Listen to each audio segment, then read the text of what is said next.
저는 자유민주공동체 수호연대 대표 고영석 박사입니다. 저는 20대 군사 독재와 싸웠습니다. 이 나라의 자유와 인권을 위해서 싸웠는데 이제 나이가 들어서 다시 동성애 독재와 싸우고 있습니다. 여러분, 공산주의의 본질이 뭡니까? 노동계급에 의한 자본가 계급을 타도하는 겁니다. 동성애 독재의 본질이 뭐라고 생각하십니까? 자녀들을 동원해서 부모와 계급투쟁하게 하는 겁니다. 그리고 여성들을 선동해서 남성과 성대결하게 하는 겁니다. 그리고 학생들을 선동해서 교사와 계급투쟁하게 하는 것입니다. 공산주의는 노동계급을 선동해서 자본가 계급을 타도하려고 했지만 결국은 실패했습니다. 그러기에 이들이 이제는 성을 무기로 해서 그리고 이런 어린아이들, 청소년, 청년들을 선동을 해서 기성세대와 싸워서 이 나라와 그리고 가정과 학교와 종교와 그 모든 것을 무너뜨리는 악랄한 계급투쟁을 선동하는 것입니다. 여러분 생각해 보십시오. 학교 현장에서 교사와 학생이 더불어서 교육을 해야 되는데 학생 인권 조례를 발의했다는 것은 대상이 누굽니까? 교사가 투쟁의 대상이 아닙니까? 여러분, 성적 취향과 성적 정체성을 주장한다는 것은 그 아이가 가정에서 부모를 향해서 성적 혁명이 하라는 것, 그 이상 그 무슨 말이 필요합니까? 사랑하는 서울 시민 여러분, 존경하는 국민 여러분, 이것은 단순히 한 개인의 성적 자유와 성적 취향의 문제가 아니라 한국의 사회의 근간을 이루는 가정과 학교, 종교와 이 전체적인 것을 성혁명으로 이 사회를 무너뜨리고 한마디로 말해서 장악하기 위한 또 다른 형태의 성적 계급투쟁인 것입니다. 우리는 학생 인권을 빙자하여 학교와 가정과 이 사회와 국가를 파괴하는 서울 학생 인권조례 폐지를 촉구하기 위해서 이 자리에 모였습니다. 해방 후 한국이 반공과 산업화와 민주화를 이룬 것은 학부모들의 헌신적인 그런 투자와 그리고 국민들의 근면함 때문에 이것이 이루어졌습니다.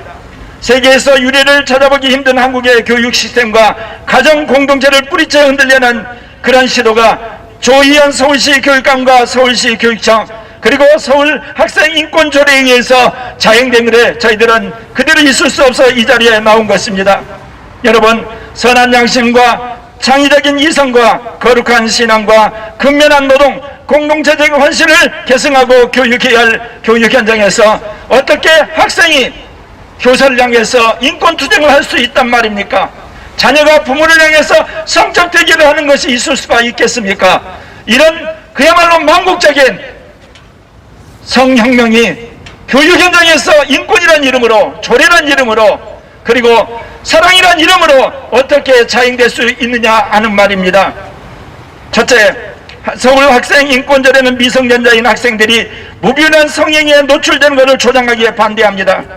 서울 학생 인권조례 제5조 차별받지 않는 권리 안에 성적 지향이 있습니다. 여러분, 왜 지난 수천 년 인류 역사에서 아이들에게 결혼을 할 나이를 20세로 그렇게 규정했습니까? 그리고 미성년자들의 정치 참여를 20세로 규정했습니까? 그것은 그런 성적 유혹이 강렬하기 때문에 그렇습니다. 그리고 정치적 판단력이 없었기 때문에 성년이 될 때까지 가정과 그리고 이 학교와 사회가 보호하고 그런 판단력이 생길 때가 유보한 거 아닙니까? 그런데 왜 그것을 허뭅니까?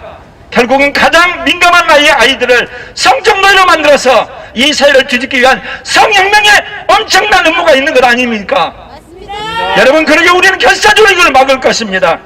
서구라파는 이러한 흉결을 알지 못해서 당했습니다.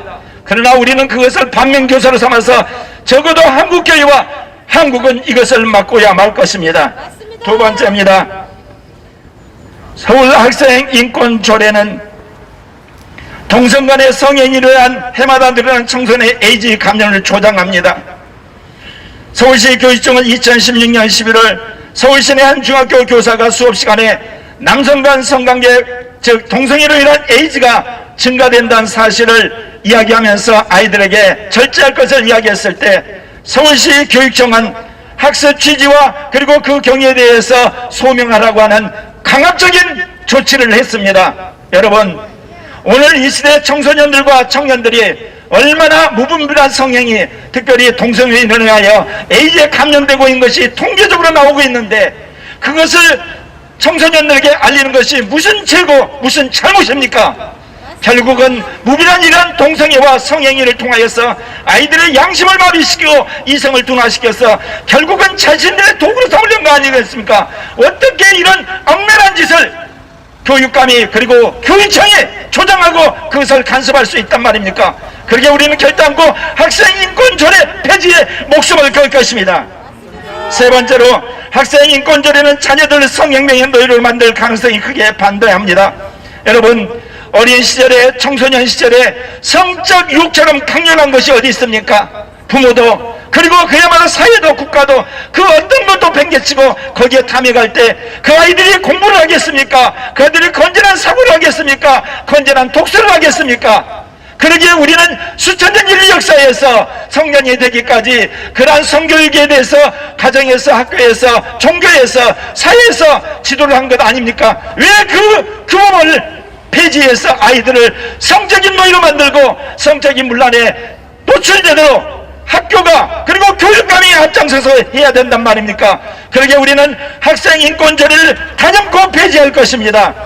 네 번째로, 서울학생인권조례는 학생들의 교사에 대한 투쟁을 획책하기에 반대합니다. 여러분, 학생인권조례를 여러분 보셨습니까? 휴식권이라는 게 있습니다.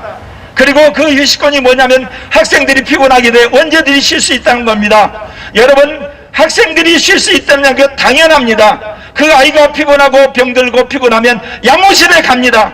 정 아이가 아프면 병원에 가면 됩니다. 그런데 왜 학생인권조례에 이것을 집어넣습니까? 여러분, 수업 시간에 아이가 피곤하다고 눕고 자고, 그리고 그야말로 그 아이가 수업을 방해할 때 교사가 어떻게 그것을 제재할 수 있겠습니까? 이런 망령된 법을 학생인권조례라는 이름으로 만들어놨단 말입니다. 결국 아이들에게 교권에 도전하도록 법적인 근거를 만든 이 망령된 학생인권조례 반드시 폐지해야 되는 것입니다. 다섯 번째로, 서울학생인권조례는 자녀들의 부모에 대한 투쟁을 획책하게 반대합니다. 여러분, 성적 적재성이 뭔지 아십니까? 남자아이가 어느 날 부모에게 와서 나는 오늘부터 여자가 되기 위해서 성전환 할 거야. 그게 성적 정체성입니다. 여자아이가 어느 날 엄마에게 이제는 나는 남자야, 나를 남자로 대해줘. 이게 성적 정체성입니다. 어느 부부가 아들이 태어났는데 어느 날 갑자기 여자로 트랜스젠더한 거 원합니까? 여자로 태어났는데 어느 날 남자가 되는 걸 원합니까? 이것을 왜 학교가 강요하고 학교가 교육해야 된단 말입니까? 이런 자녀에 의한 부모의 성적인 투쟁을 조장하는 학생인권조례, 저희들은 단연히 반대하는 것입니다. 분명코 서구 기독교 문화권에서는 이런 사실을 알지 못하여서 이 포괄적 차별금지법, 학생인권 차별금지법을 통과시켜서 가정이 깨어지고, 그리고 그야말로 종교단체가 무력화되고 사회가 음란해 가는 역사적 과오를 우리는 똑똑히 봤습니다. 한국과 한국교회는 결단코 이러한 역사를 봤기 때문에 이러한 그들의 거짓된 성교육, 거짓된 인권을 철저하게 저희들은 부수고, 특별히 서울학생인권조례 850만의 서울의 유권자들을 통해서 완전히 저희들이 이것을 폐지할 것입니다.